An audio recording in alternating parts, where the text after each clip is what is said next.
ಇನ್ನು ಇಂಡಿಯಾ ಮೈತ್ರಿಕೂಟದಲ್ಲಿ ಕಂಪನ ಉಂಟಾಗಿದೆ. ಲೋಕಸಭಾ ಚುನಾವಣೆಯಲ್ಲಿ ಏಕಾಂಗಿ ಸ್ಪರ್ಧೆಗೆ ತೃಣಮೂಲ ಕಾಂಗ್ರೆಸ್ ನಿರ್ಧರಿಸಿದೆ. ಕಾಂಗ್ರೆಸ್ನ ನಿಲುವಿಗೆ ಬೇಸತ್ತು ಮಮತಾ ಬ್ಯಾನರ್ಜಿ ಈ ನಿರ್ಧಾರವನ್ನು ತೆಗೆದುಕೊಂಡಿರುವುದಾಗಿ ಹೇಳಿದ್ದಾರೆ.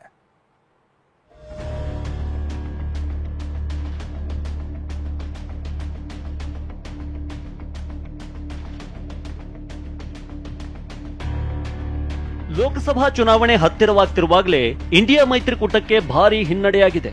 ಮಹತ್ವದ ರಾಜಕೀಯ ಬೆಳವಣಿಗೆಯೊಂದರಲ್ಲಿ ತೃಣಮೂಲ ಕಾಂಗ್ರೆಸ್ ಮುಖ್ಯಸ್ಥೆಯೂ ಆಗಿರುವ ಪಶ್ಚಿಮ ಬಂಗಾಳ ಸಿಎಂ ಮಮತಾ ಬ್ಯಾನರ್ಜಿ ಸ್ಫೋಟಕ ಹೇಳಿಕೆ ನೀಡಿದ್ದಾರೆ.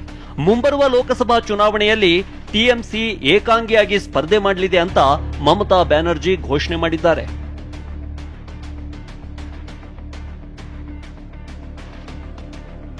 ಸೀಟು ಹಂಚಿಕೆ ವಿಚಾರವಾಗಿ ಕಾಂಗ್ರೆಸ್ ವಿರುದ್ಧ ಮಮತಾ ಬ್ಯಾನರ್ಜಿ ತೀವ್ರ ಅಸಮಾಧಾನ ಹೊರಹಾಕಿದ್ದಾರೆ.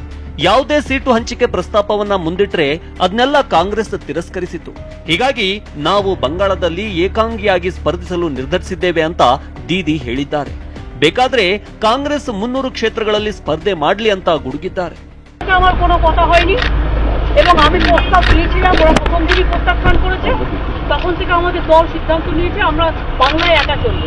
ইভেন ওরা যে আজ থেকে র্যালি করেছে আমাদের একবার as a matter of country আমি ইন্ডিয়ার অ্যালায়েন্স আমাকে একবার জানিয়েছে যদি আপনার রাজ্যে যাচ্ছি না, জানায়নি। সুতরাং আমার সাথে কোনো সম্পর্ক নেই বাংলার ব্যাপারে। অল ইন্ডিয়ায় কি করবো না করবো আপনার ইলেকশন ভাববো। আমরা সেকুলার পার্টি, আমরা বিজেপিকে হারানোর জন্য যা করা হবে। ಇತ್ತೀಚೆಗಷ್ಟೇ ಕಾಂಗ್ರೆಸ್ ನಾಯಕ ಅಧೀರ್ ರಂಜನ್ ಚೌಧರಿ ಮಮತಾ ಬ್ಯಾನರ್ಜಿ ವಿರುದ್ಧ ಹರಿಹಾಯ್ದಿದ್ರು. ಮಮತಾ ಬ್ಯಾನರ್ಜಿ ಅವಕಾಶವಾದಿ ಅಂತ ಕಿಡಿಕಾರಿದ್ರು. ಮಮತಾ ಸಹಾಯವಿಲ್ಲದೆ ಕಾಂಗ್ರೆಸ್ ಪಶ್ಚಿಮ ಬಂಗಾಳದಲ್ಲಿ ಸ್ಪರ್ಧೆ ಮಾಡಲಿದೆ ಅಂತ ಹೇಳಿದ್ರು. ಇದಾದ ಬಳಿಕ ರಾಹುಲ್ ಗಾಂಧಿ ತೇಪೆ ಹಚ್ಚುವ ಯತ್ನ ಮಾಡಿದ್ರು. ಮಮತಾ ಬ್ಯಾನರ್ಜಿ ಜೊತೆಗಿನ ಸಂಬಂಧ ಚೆನ್ನಾಗಿದೆ, ಒಂದು ಕಡೆ ಕೂತು ಸೀಟು ಹಂಚಿಕೆ ಮಾತುಕತೆ ನಡೆಸ್ತೇವೆ ಅಂತ ಹೇಳಿದ್ರು. जो हमारा सीट नेगोशिएशन है वो चल रहा है, उसका रिजल्ट आएगा, कंक्लूजन आएगा, उसके बारे में मैं यहाँ कमेंट नहीं करना चाहता हूँ। साथ मेरा पार्टी का बहुत अच्छा रिश्ता है। हाँ, थोड़ा थोड़ा होता रहता है, कभी कोई उनका कोई बोल देता है, हमारा कोई बोल देता है। Natural things, these are not things that are going to disturb anything. ಇನ್ನು ಈ ಬಗ್ಗೆ ಸ್ಪಷ್ಟನೆ ನೀಡಿದ ಕಾಂಗ್ರೆಸ್ ಹಿರಿಯ ಮುಖಂಡ ಜಯರಾಮ್ ರಮೇಶ್ ಟಿಎಂಸಿ ಇಲ್ಲದ ಇಂಡಿಯಾ ಮೈತ್ರಿಕೂಟವನ್ನ ಊಹಿಸಲು ಸಾಧ್ಯವಿಲ್ಲ ಅಂತ ಹೇಳಿದ್ದಾರೆ. ममता जी का पूरा बयान है, हम बीजेपी को हराना चाहते हैं, हम बीजेपी को हराने के लिए कोई कदम पीछे नहीं लेंगे।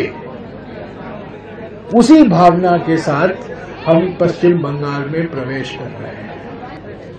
टीएमसी और ममता जी विशेष रूप से, क्योंकि वो एक बड़े नेता हैं, टीएमसी के नेता हैं, भारत के बंगाल के नेता हैं, देश के नेता हैं। इंडिया गठबंधन का एक बहुत महत्वपूर्ण स्तंभ तृणमूल कांग्रेस।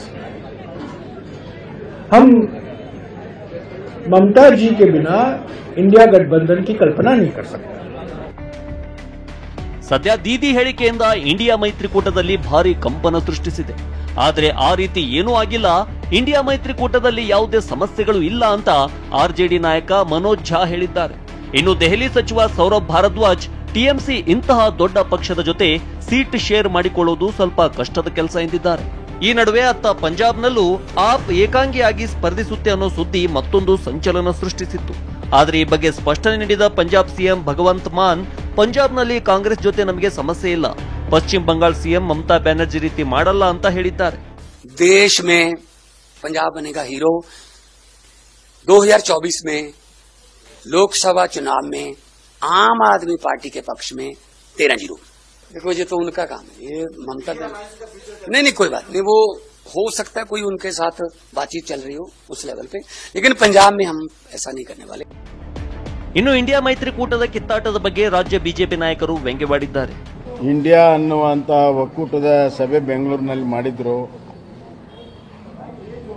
ಅದು ಯಾವ ಗಳಿಗೆಯಲ್ಲಿ ಮಾಡಿದ್ರು, ಈಗಾಗಲೇ ಮಮತಾ ಬ್ಯಾನರ್ಜಿಯವರು ಒಡೆದು ಹೊರಗಡೆ ಹೋಗಿದ್ದಾರೆ. ಮುಂಬರುವಂಥ ದಿನಗಳಲ್ಲಿ ಅಖಿಲೇಶ್ ಯಾದವ್ ಹೋಗ್ತಾರೆ ಮತ್ತು ಕೇಜ್ರಿವಾಲ್ ಹೋಗ್ತಾರೆ, ಕೊನೆಯದಾಗಿ ಶರದ್ ಪವಾರ್ ಕೂಡ ಆಚೆ ಬರ್ತಾರೆ. ಆಗೋದೇ ಅಷ್ಟು. ವೆಸ್ಟ್ ಬೆಂಗಾಲಲ್ಲಿ ಮಮತಾ ಬ್ಯಾನರ್ಜಿಯವರು ಕಾಂಗ್ರೆಸ್ಗೆ 1 ಸೀಟನ್ನು ನಾವು ಕೊಡಲ್ಲ ಅಂತ ಹೇಳಿದ್ದಾರೆ. ಅಂದರೆ ಕಾಂಗ್ರೆಸ್ ಅವರು ಗೆಲ್ಲಕ್ಕೆ ಯೋಗ್ಯತೆ ಇಲ್ಲದಂಥವರು, ಒಂದು ರೀತಿ ಗೆಲ್ಲಕ್ಕೆ ಅಯೋಗ್ಯರು ಅಂತ ಮಮತಾ ಬ್ಯಾನರ್ಜಿಯವರು ತಿಳ್ಕೊಂಡಿರೋದಕ್ಕೋಸ್ಕರ ಆ ರೀತಿ ಹೇಳಿಕೆಯನ್ನು ಕೊಟ್ಟಿದ್ದಾರೆ.